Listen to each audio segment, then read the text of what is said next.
Okay, let's jump into this deep dive on the proposed WasteNot Act. It's quite something. 9 parts. It is, and what we found striking is how it's framed.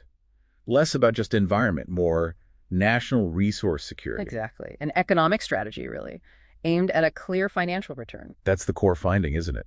The whole thing rests on a simple fact. Recovery is cheaper than disposal. Right now. It's about cost avoidance. Fundamentally, hedging against future liabilities. And the numbers we saw really highlight that.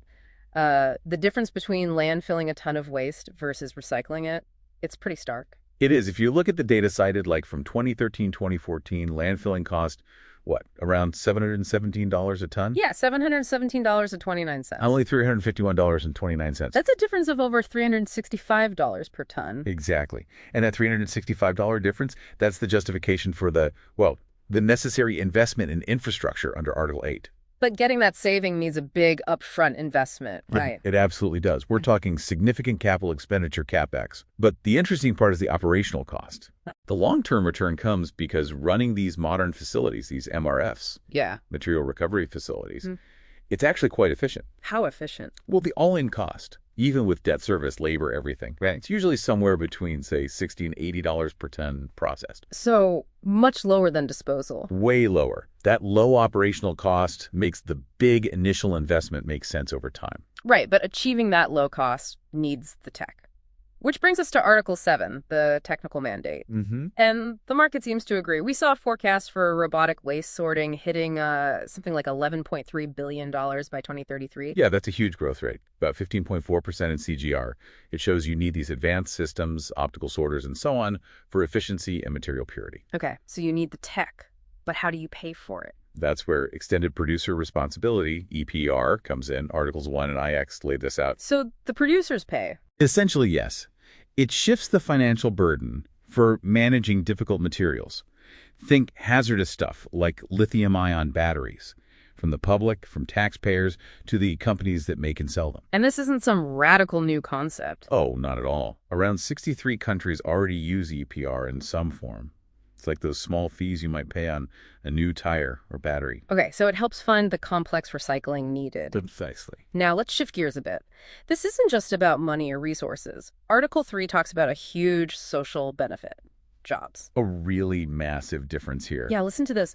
Landfilling or incineration creates maybe 2 jobs for every 10,000 tons processed each year.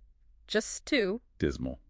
But recycling that same amount. It jumps to 115 jobs. 115. It really shows that link between, environmental action and economic resilience for communities. But we can't talk jobs without talking safety. Article V deals with this, and frankly, it's alarming. It is. Refuse and recyclable collection is a dangerous job. Shockingly so. How dangerous are we talking? The 2023 data showed a fatality rate of 41.4 deaths per 100,000 employees. Wow. That makes it the 4th deadliest occupation in the U.S. So prioritizing Article V seems critical. And what's the main cause? Transportation incidents, by far. Almost 70%, 68.6% of those fatalities. So getting hit on the road. Exactly. Which means we need targeted investment. Better vehicle safety tech, yes, but also policies like federally pushed move-over laws to protect workers right there on the street. Okay, so pulling it all together for you listening, the Act seems designed like a loop. EPR funding pays for the infrastructure. Which saves costs compared to landfilling. Creates a lot more jobs. And helps secure domestic materials. But it all depends on modernizing the system and making it safer. Right. And this brings up a really important final thought. How should this actually be rolled out? The sequence matters. Okay. Our sources strongly suggest starting with worker safety, Article V, and securing the funding streams through EPR, Articles 1 and IX. Get those foundations solid first. Before the big infrastructure spending. Exactly. Before deploying huge capital on the technical upgrades in Article C or the biowaste parts in Article 2. So the question for you to consider is this. What's the moral weight of prioritizing worker safety and stable funding above everything else? How does that sequence impact the whole initiative? Something to think about.